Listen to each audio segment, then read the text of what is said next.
మంచినీళ్ళు తాగినంత తేలిగ్గా తలరాత మార్చచ్చు. వివేకానందుడు చెబుతాడు, your destiny is in your hands అంటాడు.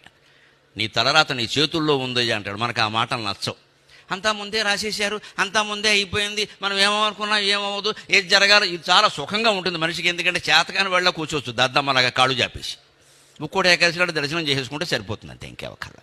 ఆ గుళ్ళు బదలగొట్టేసి ఉత్తరం ద్వారం లేకపోయినా సరే గోడ బదలగొట్టి పెట్టేసి మొత్తం సందులోంచి అయినా సరే చూసేసి 10 మంది మనుషులు మనకంటే ముందు ఉన్నా సరే వాళ్ళు మనుషులే, వాళ్ళు భక్తులే అయినా సరే వాళ్ళ మీద దాటుకుంటూ వెళ్ళిపోయి విష్ణుమూర్తిని ముక్కు గోకేసి నేను చూశా, నీ భక్తికి నమస్కారం, నీ రాజకీయానికి నమస్కారం, నీ దోపిడీకి నమస్కారం, నీ క్రమశిక్షణ రాహిత్యానికి నమస్కారం. అసలు నీకంటే ముందు మనిషి ఉండగా నువ్వు వాడిని దాటుకుని పెడుతున్నావు అంటే నువ్వు మనిషివే కాదు, నీకు దైవ దర్శనం ఎలా లభిస్తుందయ్యా?